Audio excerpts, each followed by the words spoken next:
On a particular day, the villagers in the kingdom of Plazelet waged war against the demon army to destroy them. They wielded their swords and cut them all down, leading to humanity's victory. The king spent a night in the village. On his way home, the blood of the royal family was passed down to the village girl. No amount of repentance would make up for the costly mistake he made during the heat of the ongoing war. The king gave his sword to the village girl and told her to give it to her child when he grew up and also look for him, the king, only on the condition that if she conceived and delivered a baby boy. He also gave her a warning that no one, not even the child, should know who the father is, and he promised that all in the world will be hers. A young man who claims to be a traveling warrior, whose name is Child, attempted to enter the royal capital but was stopped by the guards because they could not recognize his face. They asked him to tender his pass since people whose identities are not clear cannot enter the royal capital.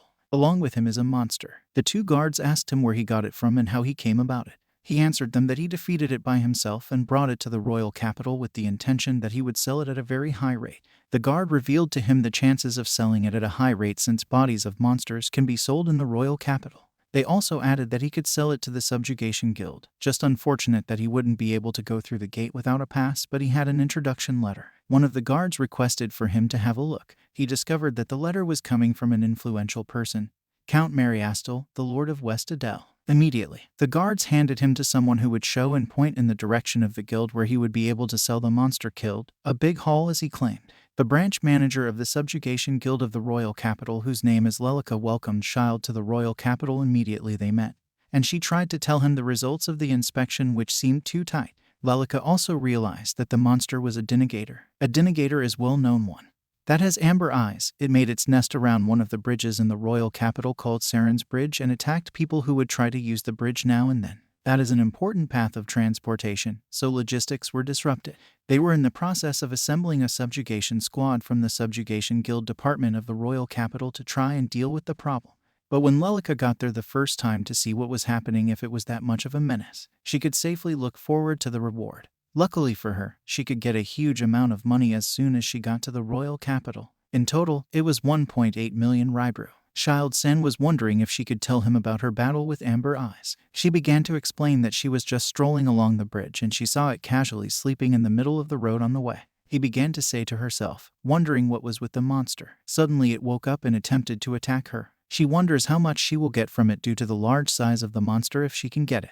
At one point, she did not know what to tell Child, but she continued. She imagined how strong the monster's arms were and the part of its chest through her armor. Child noticed the way she was talking, and he asked her what was wrong with her, but she didn't say anything. Lelica began to ask herself what had gone over her. She began to think about the reason behind his questions and also his visitation to the capital. Lelica told him that he could get tons of juicy information about the strong monsters because she realized that he wanted to defeat such monsters and make a name for himself using his merits as proof of his strength. Lelica also added that, in the capital, there is not a single person who does not know her name, and she suspected that was the reason why Child came to the capital. She advised him to register with their guild in the capital since a skilled subjugator like him will be always welcome in the capital. She assured him that he would find strong monsters regularly. After a while, he told her that he would like to find an inn to stay in for that day and left the details for another time. He asked for an inn from her, and she told her to meet the guild who would introduce him to inns if he liked. She also told him to ask if there was any other request he feels that would save him from a lot of trouble. Child kept quiet for some time. She asked him why, but he gave an excuse that he was imagining how dangerous her work was. Lelica feels like she shouldn't have asked such a question, especially from a male. But Child overlooked it by telling her that it was nothing. He even added that it's weird for people in the same line as her work to take alcohol or do any form of immorality. She admitted it, but at that moment she was not in the right frame of mind and her heart was pounding crazily to the extent that she couldn't even think of an inn.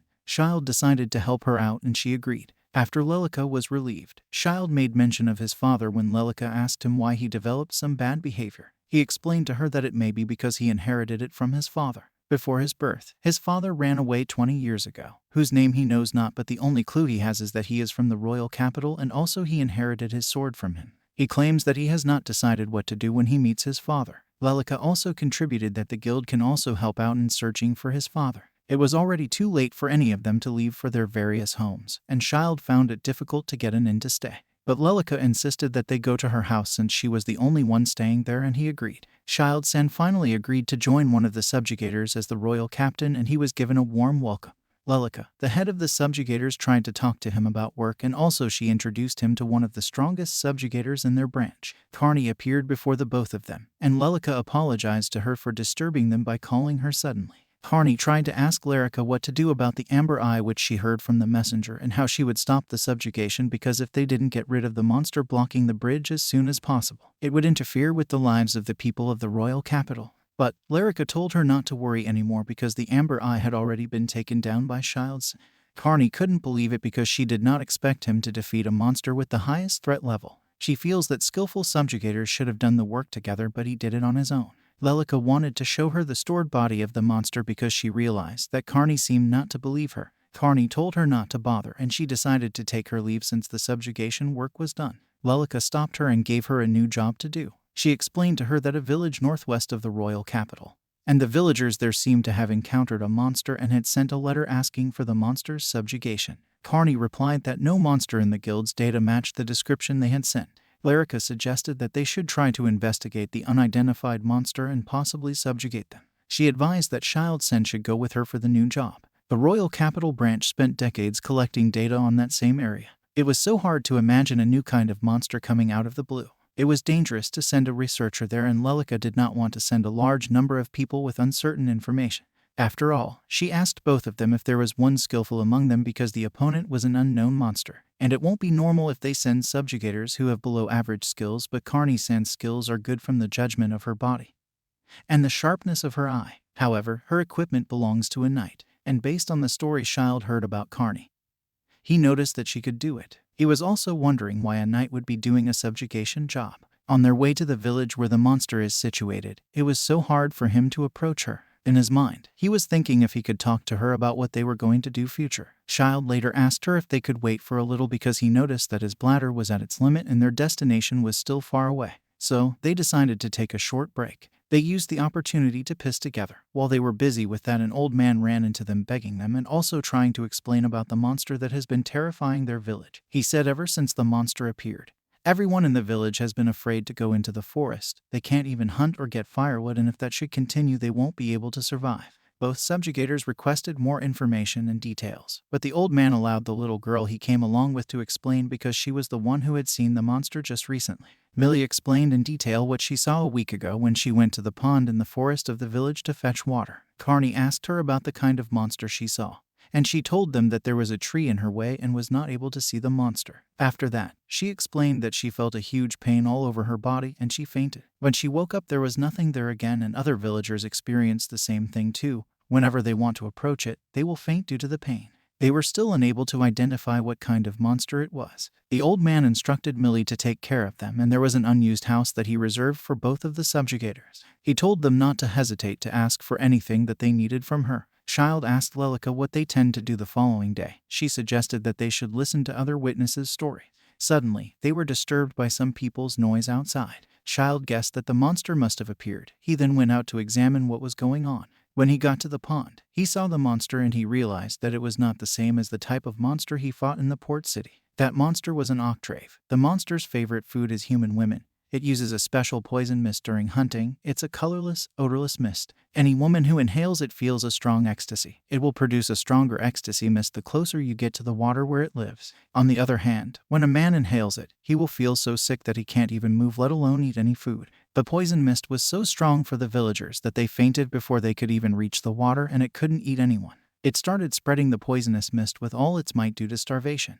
There was no room to ask questions, even though Karni wanted to ask Child some questions, but he was busy fighting the monster. Its tentacles are very slippery and difficult to cut. He thought Child would be able to help him out, but she made it clear that he should do it by himself. Before it gets any worse, especially when the pain gets stronger, Child is determined to put an end to the monster, and besides, he does not have much time. He realized it was easy for him to defeat the monster by concentrating on one place. He tried to hold his breath as much as possible, but he ended up inhaling quite a bit. But he never relented. He believed that the poison would go away soon, even though the whole body was still in pain.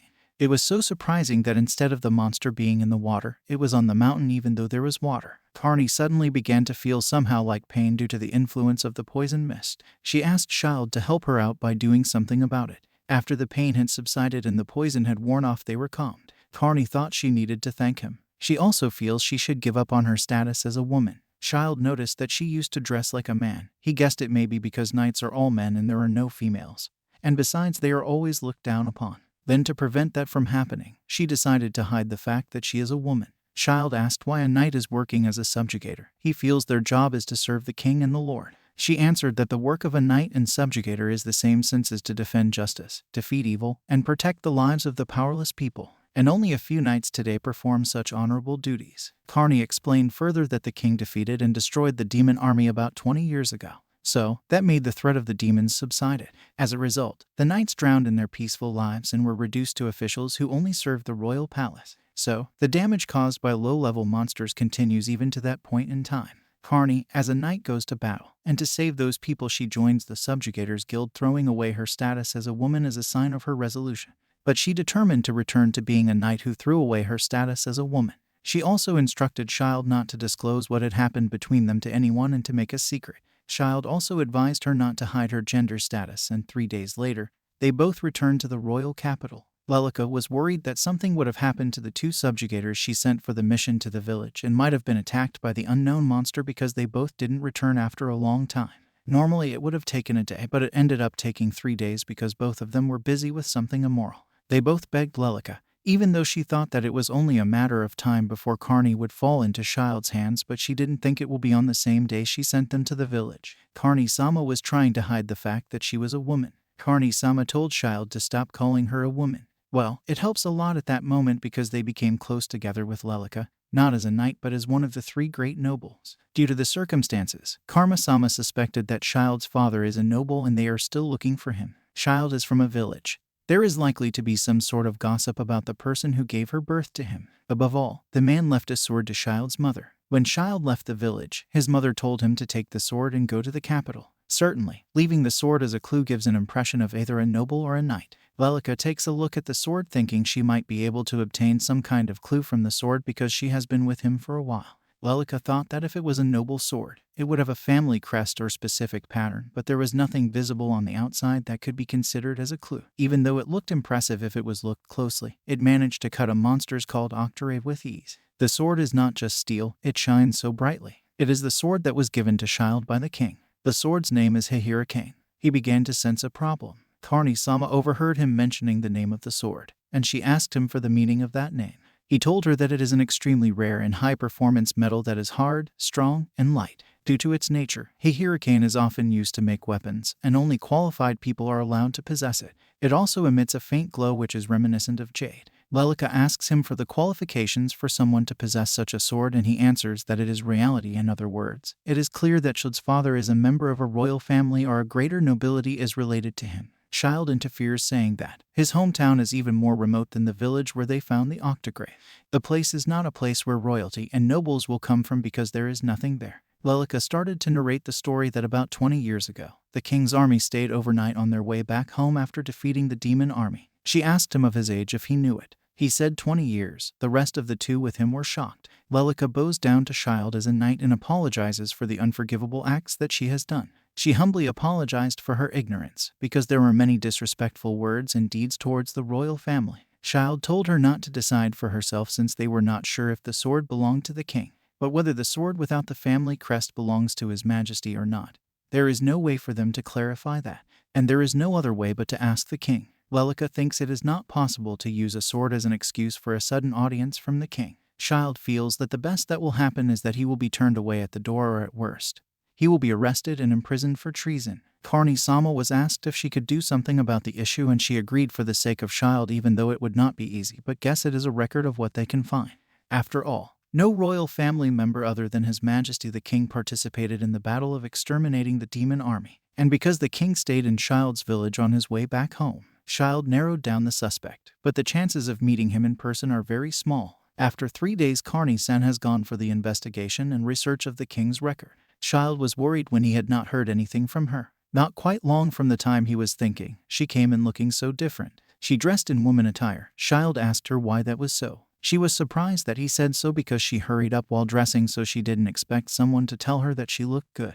Well, as for the woman's attire, she told him that she had bought a new set of female armor after she stopped hiding the fact that she was a woman. Child appreciated her dress. As for the investigation, unfortunately, she couldn't get an audience with the king because it seems that even his close aides were unable to get an audience with him as well due to his current state of illness. He was lying sick in his bed. He only meets with people who are extremely close to him like his physician. Carney-san told Child not to be worried because she already noticed his face. He looked so disappointed. Carney does not want to use the information she got from her parents' connection, but she already made the next move even though she can't meet with the king. She has arranged with someone close to the king. She believes there will be a path for them once the person can get to reach the king. Child asked her to tell him the name of the person that she wanted to go and meet. Carney told him that she wanted to go and meet the King Perslade's biological daughter. She is a princess of Symbium.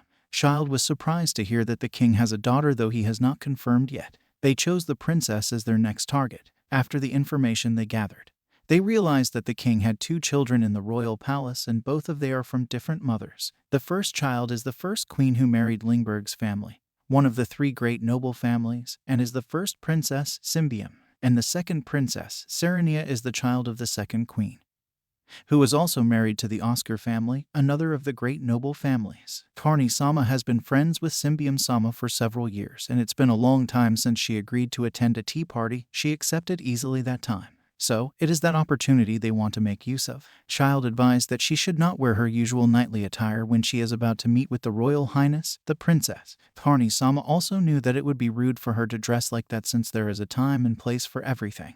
And besides, she wouldn't be at ease. She decided to put on her standard knight's uniform among the nobility. Carney's family too is one of the 3 great noble families. Child asked her if there was a queen in her family. She explained that they do, but they don't just have a girl of the right age. Their family, Reisbean's family, was eliminated from the power struggle in the royal palace, and that was how her family was completely ruined. That is why she is free to do whatever she wants. Child has the feeling that she will be able to get along with her very well when they meet. After he worked her to the princess's place, he advised her not to misbehave and not to be rude. They made sure that they were in the right place before going in. Carney suddenly asks him what he is going to do if he has an opportunity to meet the king, or if he is fortunate to be his father. Child made her understand that the king has only 2 legitimate daughters, so there is no possibility that he has a male child, not to talk of saying he is the male child. There has been some movement behind the scenes regarding the succession right following the king's illness. If there is an illegitimate child, and if that child happens to be a boy, even though Child does not have the intention to be a king, he just wants to know where he came from. When Carney got to the princess's place, they exchanged greetings. The princess was happy to see her cheerful face because it had been so long since they spoke, and Carney had also been busy working hard. The princess told her not to apologize. At least she had finally fulfilled her lifelong dream of becoming a knight. The princess also appreciated the fact that she suggested a tea party and was also thinking of inviting her before that time, but Carney took the blame for visiting her to see what she was doing. The princess cut the formalities and went straight to discussion per se. She asked Carney if she already knew about the illness of her father. She wanted to do as if she did not know, but the princess was aware that she knew. The princess explained further that another problem apart from the fact that her father was sick is that there is a talk going on about the right to the succession of the throne. Princess Symbium claims that it will be so nice to have Carney by her side, someone she could rely on, even though she is sorry because she feels that she shouldn't be saying trifling things. She said it at first because she does not have anyone to rely on, and Princess Serenia or the Oscar family seems to be acting suspiciously. And that seems like another source of problems. Symbium asked Carney when she would introduce Child to her because he followed Carney to the princess's house. Symbium knew that is not just an escort knight. Carney uses the opportunity to introduce them by his name. She says that he is a traveling knight who has recently joined the subjugators. He is a very capable subjugator who has defeated 2 very dangerous monsters, and told the princess that he is the reason for her visit. Before she continued with her talk, she first told the maids around to excuse them, even though the princess trusted them to the extent that she claimed that she could trust most of them and could also keep secrets with them. Carney asked the princess if she could recognize the hurricane sword that he was holding, and fortunately, she was able to remember at her first glance. She remembered when she was a kid. She loved listening to his father's heroic tales while sitting on his lap. With that sword in his, her father told her many stories, which is why she could remember the sword very well. When she heard that her father lost his sword, she was so sad, and about a year ago from the time they were having that meeting, her father, who had been sick, called her alone to his bed and said to her that she had a son during the time of war to annihilate the demon army. The speed of that time came to fruition and a baby was born. However, in order not to increase the uncertainties in the royal family, which is swirling with conspiracy, he deliberately decided to keep the boy's birth a secret, leaving only one piece of evidence to prove that he is his illegitimate son, and the time has come to carry out that order. That if a man appears with that sword, then he would like her to welcome him on his behalf. Symbium first offers him a seat at that moment, even though he has been standing for a long time. Child never imagined that he would have a sister. He was so lucky he met Carney. Symbium couldn't imagine what would have happened if he and Princess Serenia met before he met her. Child was surprised to hear that there was another princess called Serenia. He made it clear before Princess Symbium that he was not interested in the succession to the throne. The princess was surprised to hear him say that he would not fight both princesses for the succession of the throne. He said he would meet with the king so that he could tell him that he had no intention of working with him, and that what he was interested about was to find out where he came from.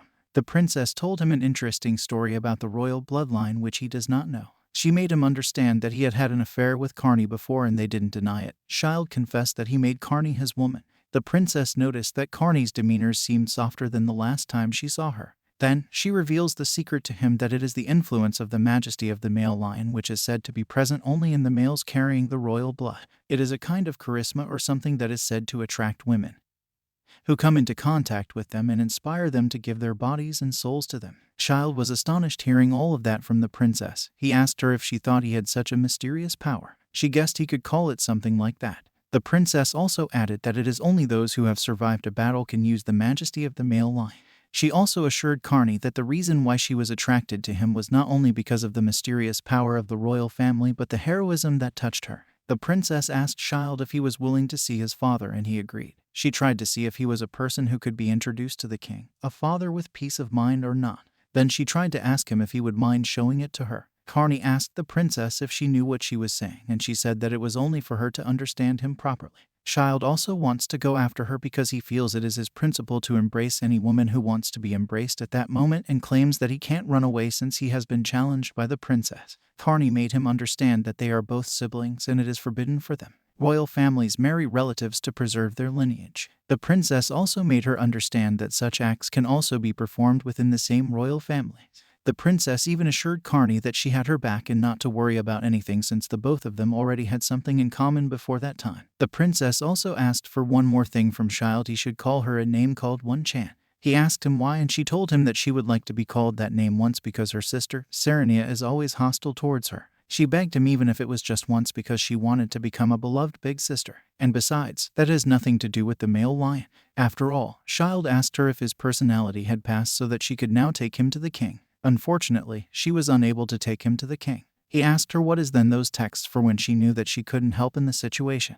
The princess told him to calm down and that she would tell him what he needed to know. She told him that she couldn't meet her father since the time he was not feeling well, and besides, he was bedridden. He refuses to meet with anyone except for only a handful of court physicians, and close aides are allowed to appear in front of him. And those aides are all members of Oscar's family. All of his words are delivered through his aides, and they don't get to see him themselves. The essence of what she was saying is that the Oscars are using his illness as an excuse to keep the king in line and control the country. Moreover, the Oscar family's power is only increasing. They take advantage of the opportunity to make the second princess, Serenia, the next queen of the kingdom. So, unless they get rid of the Oscar family that's surrounding the king, Symbium suggested that they should work together so that they can fight against and defeat the Oscar family. Regardless of the means, the Oscars have the advantage in the succession of the battle, and Symbium needs at least one ally to oppose her political opponent. Child thought that Symbium wanted to become a queen even by any means, but she told him that she was not interested in the power. She told him that if he wished he could become the king after defeating the Oscars. But he told her that he just wanted to recuse his father from Oscar's clutches and stop Oscar's family tyranny, and it is also his will that do so. Also, part of what the king told Symbium a year ago after the king revealed his existence was that, if by any chance she saw a boy carrying the sword of Hurricane appear, she should join hands with him to face the Oscars family together. Child asks her if she thought he would believe whatever that is coming from her mouth after deceiving him, but he has no choice but to join forces with her. The princess feels so happy to have him with her. The princess appreciated Child and Carney for paying her a warm visit while they were about to leave her house, despite that it was raining at that moment. The princess even attempted to prepare something warm for them, even though she couldn't offer anything grand. But they told her not to disturb herself about it, and they both managed to leave that day.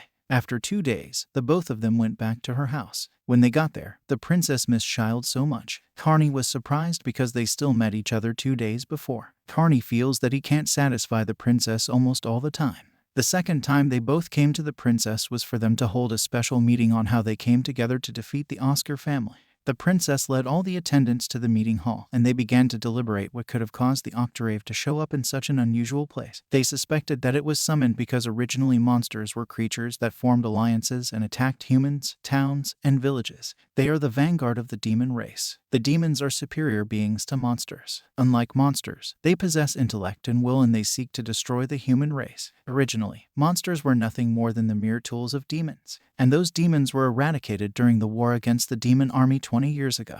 The majority of them were wiped out. Since they lost their masters during that cause, the monsters have been on the prowl, following their instincts. They just attack people because their masters have summoned them. 20 years have already passed since the war for the extermination of the demon army. It wouldn't be surprising if they have regrouped and are planning something. At first, it was just one of the possibilities, but after the likely involvement of the demons was found out during the Octave's appearance in an unexpected place, deep the valley of the unexplored mountainous region to the west of the royal capital, a large-scale reconnaissance team was dispatched to the vicinity of the royal capital as a precautionary measure. A swarm of monsters has been discovered, about 500 of them. Additional reports from the field indicate that the horde is still growing as new individuals keep joining.